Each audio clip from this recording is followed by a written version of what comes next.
함께 소리의 문답을 공부합니다. 36문부터 오늘은 공부를 합니다. 의롭다 하심과 양자로 삼으심과 거룩하게 하심과 함께 오거나 그것들에서 나오는 이생의 유익은 무엇입니까? 이생의 유익은 무엇입니까? 답은요, 의롭다 하심과 양자로 삼으심과 거룩하게 하심과 함께 오거나 그것들에서 나오는 이생의 유익은 하나님의 사랑의 확신함과 양심의 평안과 성령 안에서 누리는 기쁨과 은혜의 많아짐과 은혜 가운데서 끝까지 견디는 것입니다. 보여지는 모습들을 소개하고 있는데 이거를 조금 도표로 보면요. 부르심, 효과적인 부르심의 결과는 칭의, 양자, 성화 뭐 이런 모습을 경험하게 되어지면서 이 생에서의 유익들은 하나님 사랑을 확신받게 된다라고.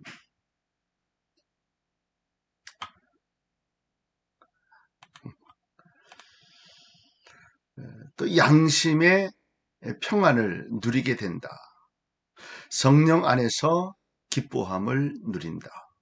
은혜의 증진, 또 은혜 가운데 끝까지 견디는 그런 유익들, 이 땅에서의 선택과 또 부르심과 또 그 양자로 부르심 뭐 이런 모든 것들에 대해서 얻어지는 축복의 모습들을 소개하고 있습니다. 37문 신자가 죽을 때에 그리스도에게서 무슨 유익을 받습니까? 신자는 죽을 때 그의 영혼이 완전히 거룩하게 되어 즉시 영광이 들어가고 그의 몸은 여전히 그리스도에게 연합되어 부활할 때까지 무덤에서 쉽니다. 자, 이것도 도표를 보면요. 믿는 자가 죽을 때, 죽고 나서 영혼에 대한 문제는 거룩감이 완성이 된다. 이 성화가 되어지면서 이제 마지막에 영화의 자리에까지 가는 완성함이 있는 것은 영혼에 대한 문제고, 즉시 영광 중에 들어간다. 그 몸은 어떻게 되냐? 여전히 그리스도께 연합되어 있다. 또 부활할 때까지 무덤에서 쉼을 얻게 된다. 이것이 죽을 때 받는 유익입니다. 38문 신자가 부활할 때, 아까는 죽을 때였죠. 지금은 부활할 때에 그리스도에게서 무슨 유익을 받습니까? 신자는 부활할 때에 영광중의 일으킴을 받고 심판날의 공적으로 인정되어 죄 없다함을 얻으며 영원토록 하나님을 충만하게 즐거워하면서 완전한 복을 누리게 된다. 죄송합니다. 자, 이걸 도표를 보면 영혼은 성도는요 완전히 거룩하게 된다. 그런데 악한 자는요 지옥에 던져진다. 성도는 가장 높은 천국으로부터 영접을 받는다. 악한 자는 고통과 완전한 어둠 속에 남게 된다. 성도는 빛과 영광으로 하나님의 얼굴을 본다. 악한 자는 하나님과 천사와 성도들과 완전히 단절된다. 이것은 이제 영혼에 대한 문제를 말씀하고 있고요. 몸은 어떻게 되냐? 성도는 그리스도와 연합되어 완전한 구속을 기다린다. 악한 자는 마치 감옥에 있는 것처럼 무덤에 있게 된다. 성도는 무덤에서 준다. 악한 자는 부활과 심판의 최후의 날을 두려움을 기다리게 된다. 또 성도는 영원히 다시 연합될 마지막 날을 기다린다. 주님의 재림을 기다리게 되는 것이죠. 39문 하나님께서 사람에게 요구하시는 본분이 무엇입니까? 답은요. 하나님께서 사람에게 요구하시는 본분은 그분이 나타내 보이신 뜻에 순종하는 것이다. 한마디로 뭐요? 순종하는 것이다. 자, 40문 사람이 마땅히 순종할 규칙으로 하나님께서 처음 나타내 보이신 것은 무엇입니까? 사람이 마땅히 해야 될 일이 뭐라 그래서 순종인데 그 순종의 모습으로 하나님이 처음으로 나타내 보이신 규칙은 뭔가? 답은 사람이 마땅히 순종할 규칙으로 하나님께서 처음 나타내 보이신 것은 도덕의 법칙입니다.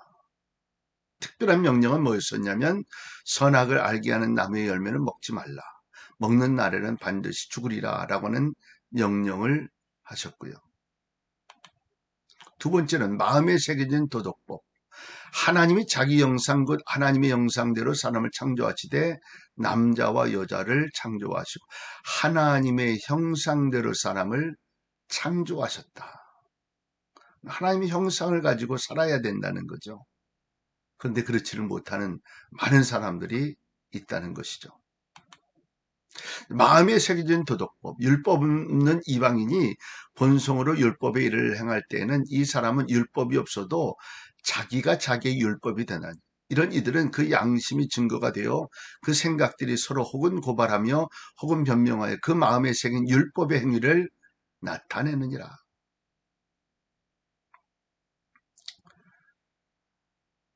고발하여 혹은 변명하여 그 마음에 생긴 율법의 행위가 그대로 나타난다 하는 것이 이제 마음에 새겨진 도덕법이다.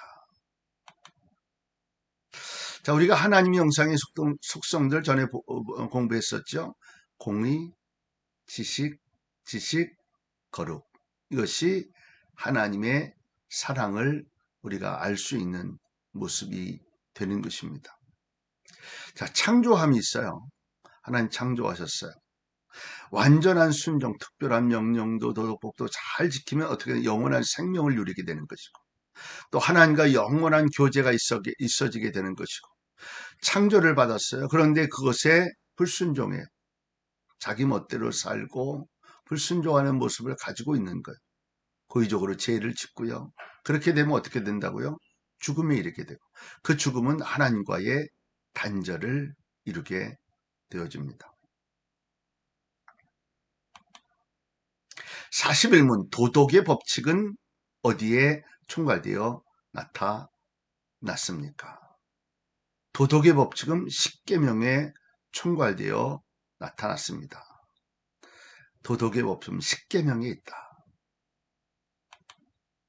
자, 도덕법. 하나님의 거룩하신 본성, 아까 얘기했던 하나님의 형상으로 지음받았다 하면서 생겨진 도덕법이 있는 거죠. 그 다음에 율법. 전적으로 완전한 순종을 요구하시는 모습에 대한 율법을 지켜야 되는.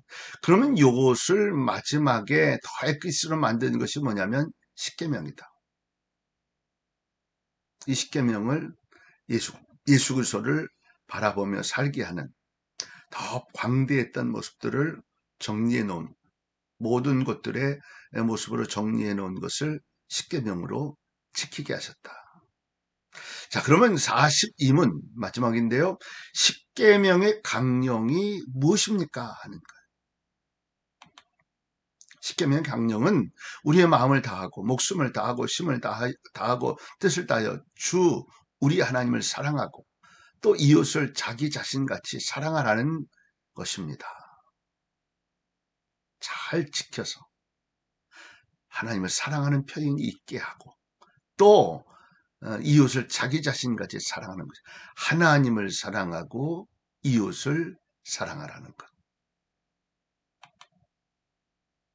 예수께서 이르시되 내 마음을 다하고 목숨을 다하고 뜻을 다하여 주 너희 하나님을 사랑하라. 이래서 십계명 주신 거죠. 이것이 크고 첫째 되는 계명이요. 둘째는 이와 같으니 내 이웃을 내 자신과 같이 사랑을 하셨으니 이 두 계명이 온 율법과 선지자의 강령이니라. 자, 십계명. 하나님을 향한 직접적인 의무, 하나님에 대한 내용은 1계명부터 4계명이고 또 하나님을 향한 간접적 의무는 뭐냐면 이웃사랑에 사람에 대한 1계명부터 4계명은 하나님에 대한 것인데 5계명부터 10계명은 이웃에 대한 사람에 대한 내용을 소개하고 있습니다. 그러니까 하나님의 계명은 하나님을 사랑하고 이웃 사람을 사랑하라 라고 하는 뭐 한마디로 이야기하면 하나님을 사랑하고 이웃을 사랑하라. 이것이 바로 우리에게 요구하시는 하나님의 명령이다. 오늘 여기까지 합니다. 또 승리하는 한 날 되실 수 있기를 바라고, 또 성탄절 준비하는 한 주간인데 성탄의 기쁨이 모두에게 또 전달되는 은혜가 있기를 바랍니다.